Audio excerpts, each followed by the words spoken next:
Hi, my name is Shawn Campbell. I'm a volunteer with Squamish Search and Rescue and a part-time ski patroller at Whistler Blackcomb, and I also work in emergency dispatch. It's been a record-breaking year for Squamish Search and Rescue in terms of call-outs. And one of the general themes we've noticed amongst the subjects we've been rescuing is their lack of preparedness when it comes to the gear they're carrying for a day out in the wilderness. So I want to show you what's in my pack today. What I brought here is generally what I'll be carrying in the backcountry for a winter day of travel.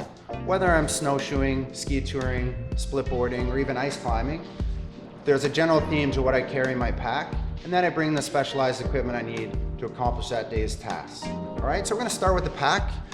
I bring a pack that fits my gear for the day. For some people that's a small pack, for other people it's a large pack, depending on what you're going to bring. In that pack, I've got a pair of skins, and that's so I can travel uphill in the mountains.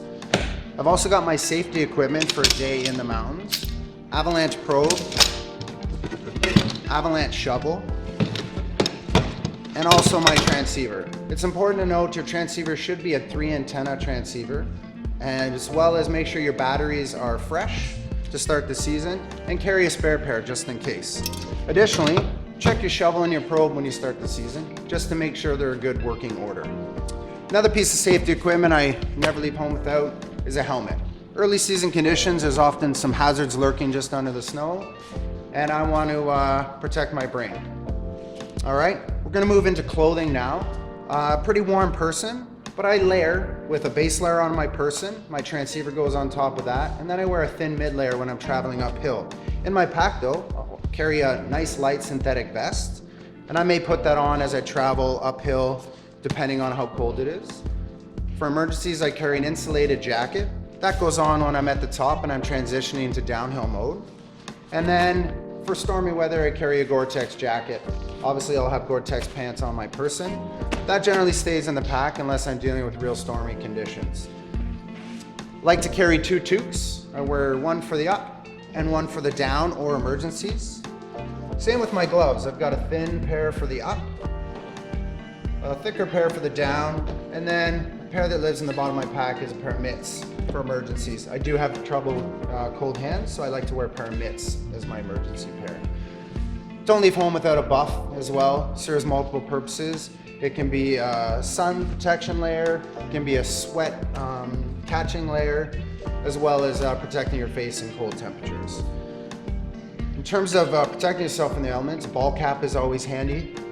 In addition, I carry some sunscreen.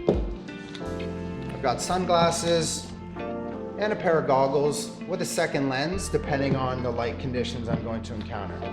So that encompasses my, my general clothing system for a day in the mountains. In terms of food and hydration, I carry at least a liter Nalgene, sometimes a second or a collapsible 1 liter when I'm going out for a long day in the mountains. But I also like to bring a thermos with some hot liquid, whether that's bouillon, some soup, or tea. It's really nice to have on a quick break. I've always got a big bag of snacks in addition to the lunch I carry.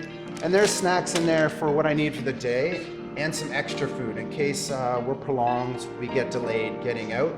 I've got some extra snacks for just in case. All right. As far as safety gear goes, always carry a headlamp.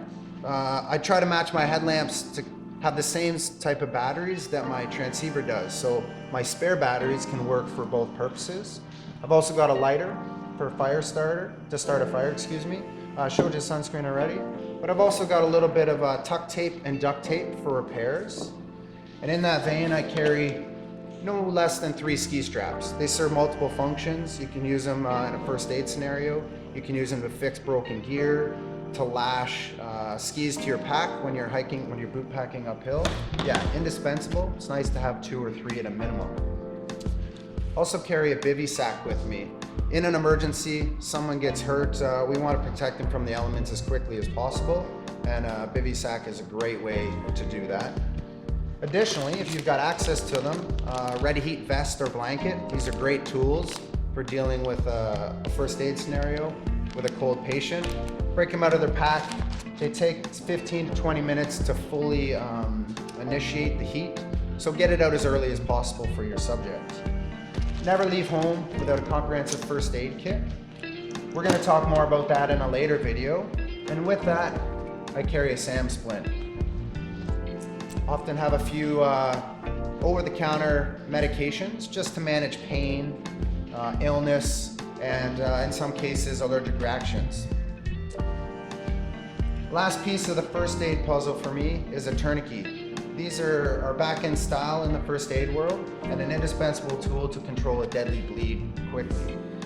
And given our new normal, the coronavirus being what it is, I have a mask in my pack. It goes on whenever I'm in a situation where I can't separate myself at least 6 feet or 2 meters from other people in public.